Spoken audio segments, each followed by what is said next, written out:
Lolo Max, ready? Okay, game. Ilang taon na yung iRide, sir? 5 siguro. Ikaw yung founder nun and nagyayaya ka ng ride. Ayoko naman sabihin founder dahil wala naman kaming grupo. Oo.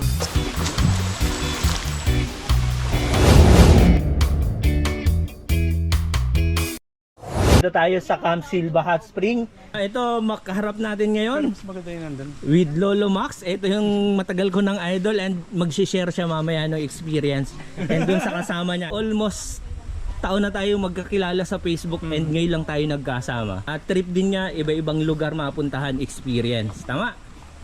Lalo mga falls, mga Nature. Ano pa yung next target? Sagada siguro. Yung sa Guadalupe ha? Sa Guadalupe.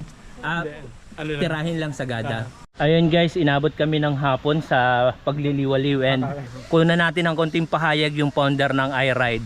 Ito na si Lolo Max sa katauhan ni Maxwell. Yon, Bunaobra Soler. Tubong Atimonan, Quezon. Ilang taon na yung iRide, sir? 5 siguro. Ikaw yung founder nun and nagyayaya ka ng ride. Ayoko naman sabihin founder dahil wala naman kaming grupo. Pero yung page mo na yun and may yun, channel ka sa YouTube. Yun. Pakilala mo sir yung channel mo sa YouTube. Yun yung mag-follow, mag-subscribe sa Facebook, YouTube, sa iRide. Kung mahilig kayo sa mga adventure, sa mga falls, sa mga ilog, sa mga kuweba, mga bundok. Yun ang mga lagi kong mga rides. Ano yung goal ng channel?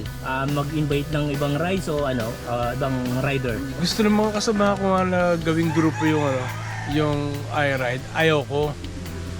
Gusto ko pag nag-invite ako, welcome ang iba't ibang mga grupo. Basta Kung sinong gustong sumama. basta kaya sumabay sa makakauwi ng 6 p.m.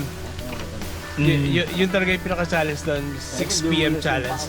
Dapat makakauwi ng 6 p.m. Sa palagay mo ngayon, makakauwi ka ng 6 p.m. Sana. Kaya nga sabi ko tara na. Kasi alas 2 na and nasa Los Baños pa tayo. Ano naman to, medyo bulusok papuntang di ba? Rizal. Ang kalaban mo lang dyan, traffic. Traffic. Kaya, Ilang kilometro mula dito sa Camp Silva hanggang sa inyo sa... kulang 80. Kulang. Mga 70 plus. Sa akin, nasa 70 plus din galing Dasme. Talaga? Kaya lang, dito ako natulog sa Los Baños. Ano yung longest ride experience mo sa ride nyo and yung pinakamahirap na nangyari sa mga ride mo? Saang lugar? Longest ride ko siguro yung Bataan Loop. Pero hindi ako satisfied dun. Bakit? Yung pagka nakaikot ako Maribeles papunta ng Subic, nakaahon ako papuntang Dinalupihan, dinaanan ako ng antok. Ngayon nakakita ko ng barangay, sabi ko, boss, baka pwede makatulog muna ako rito. Kasi nag-alarm ako mga 2 hours, sabi ko 2 hours okay na yan. Kasi nag-alarm yung cellphone ko, 2 hours, pinatay ko. Tuloy-tuloy yung tulog. Hindi, tsaka nagkasugot-sugot ako nun. Nagkasugot-sugot ako Sugat saan? sa pigi. Wet packs. Kaya hirap na ako. Talagang pinilit ko na maka 400 kilometer. Pagdating ko ng Bukawi, sumakay na ako ng bus.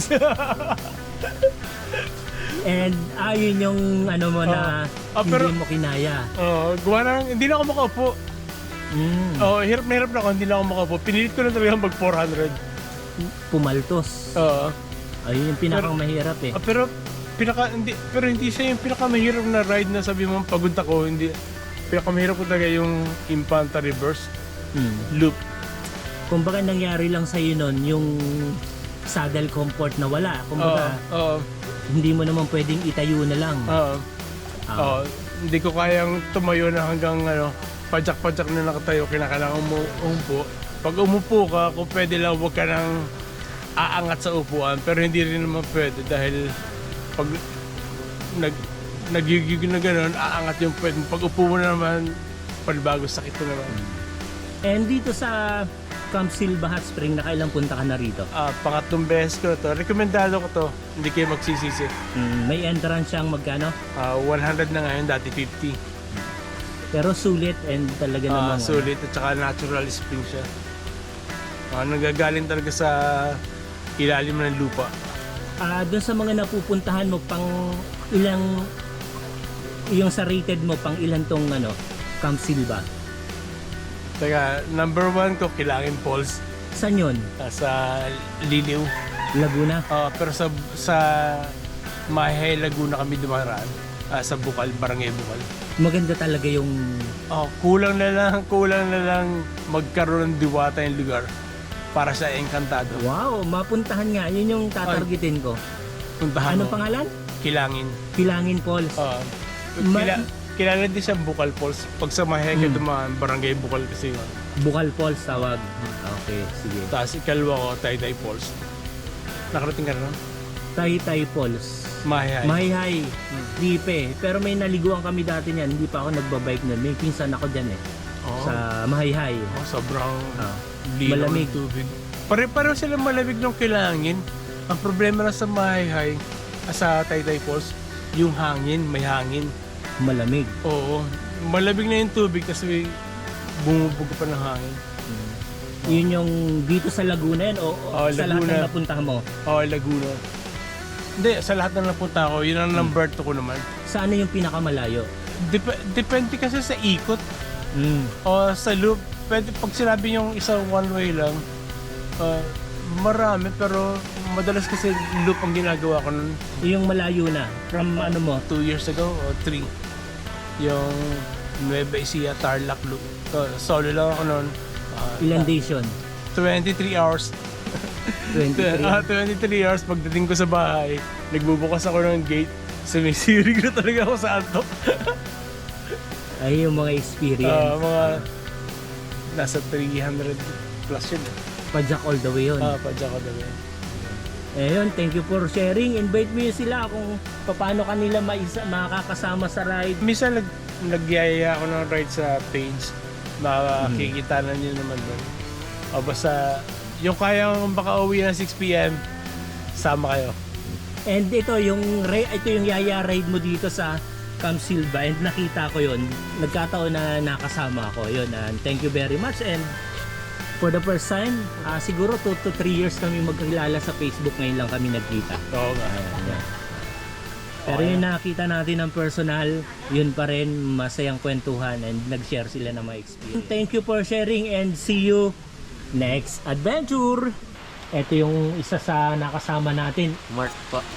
Mark from Mandaluyong sa labas. ayun, sa labas ng Mandaluyong yan. And ano yun, sir, kwento ko na yung experience mo about sama mo sa iRide. Wala naman akong masamang experience. Masaya naman. sila. Madaling pakisamahan. Si Lolo Max. Pag nag-invite ba si Lolo Max, lahat kaya niyang pakisamahan. And din yun sa grupo nyo, o ano yung mga na-experience mo sa mga nakasama ng iRide? Nang aantay sila kasi minsan nasiraan ako ng gulong. Nasa may sukat na kami. Sabi ko mauna na sila, total malapit na rin naman. Pero inantay naman nila ako. Pauwi na yan. Kaya naman kasi walang iwanan din talaga. Yung experience mo, sa ride mo o kahit yun sa mga kasama mo. Meron akong kakilala na tinatrain namin tapos akala niya binubudol namin siya. Ayun, nag-solo ride siya tapos nakabalitaan ko na lang kinapo siya sa hininga tapos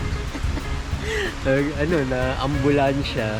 Kaya yun, sabi ko sa kanya, kung sumama siya sa amin, sana na-train namin siya ng maayos. Alam niya kung anong gagawin niya, huwag niyang bibiglain sarili niya. Inisip kasi niya, bubudulin lang namin. Kaya pagka huwag kayong maniniwala sa mga ganun. Sumama lang kayo, sumama kasi tuturuan din kayo ng mga kasama niyo. Hindi iiwan. Kung mag-aasaran kayo, tropa-tropa lang. Wag na wala nang iba yun. Ano yung longest ride mo na naganap with iRide? Hindi ko matandaan yung pangalan ng lugar pero dito rin sa Laguna yun eh. Ilang kilometers sa yun? Mga 186. Almost maghapunan hanggang gabi. Thank you for sharing, sir. Salamat. And sunod natin si Lolo Max. And ano yung pinagkakaabalahan natin sa buhay? Nagpo-food panda rider ako. Malakas ba ang kitaan sa Food Panda? Basta masipag kayo, kikita kayo ng malaki. Magkano yung pinakamalaking kinita mo sa Food Panda? Pwede kang umabot ng mga 1.5 ganun. Pero minimum pagka 10 hours, sabihin natin 1,000 to 1,200 Bike yan ha, by bike. Saang area ka? Ortigas. Pero ano kami, open area kami. Minsan makikita mo ako sa BGC o kaya sa Taguig. Doon ka umaabot hanggang Ortigas. Basta within the area. Until now, yan pa rin yung trabaho. Experience mo sa Food Panda? Na masama? Wala naman. Sobrang bihira. Isang taon ko mahigit dun. Isang beses lang ako nagkaroon ng customer na medyo iba yung ugali. The rest okay. Okay lang, masaya. Tsaka mababait yung mga rider na iba.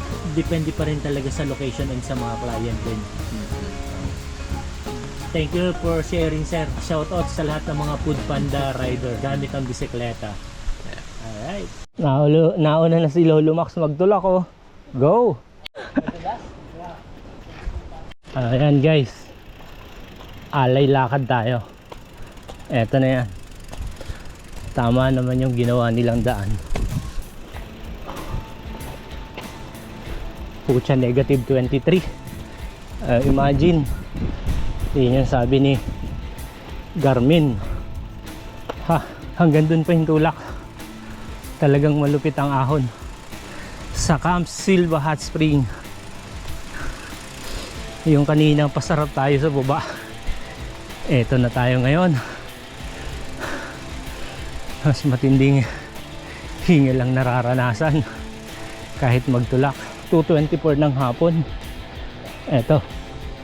Pwede na tayong sumakay pababa.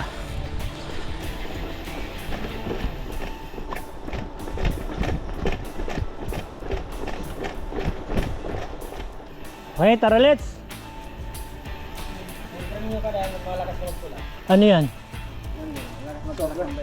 Pagka late may bayad. Buti na lang late ako. Thank you. Thank you sa 50 pesos yung late daw. May premium 50.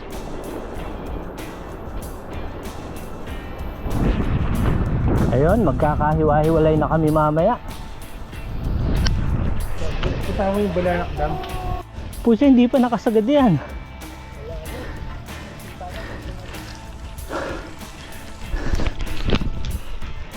Nandun yung lolo natin, gumagapang na rin.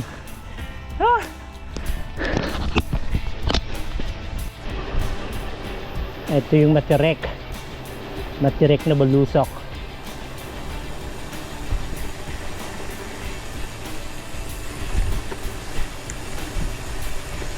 Ayan, oh. Yoka babes. Okay. Thank you, thank you. Yon, I ride on the moves. Yon, thank you, sir. Ingat, ingat, ingat. Salamat, salamat. Ingat kayo, ha. Dito na ako, ingat. Bye. Guys, dito na tayo sa Kalawan and titikman natin yung pure pineapple juice. Kumbaga nakita natin yung logo nila na pinya. Meron daw ditong pure pineapple juice and sana matikman natin. And dito raw sa kanan, eto yata. Magkano po dyan sa? Yung 20 po. Solid yung pineapple. Purong-puro talaga. Ayan, dito lang yan sa Kalawan, Laguna.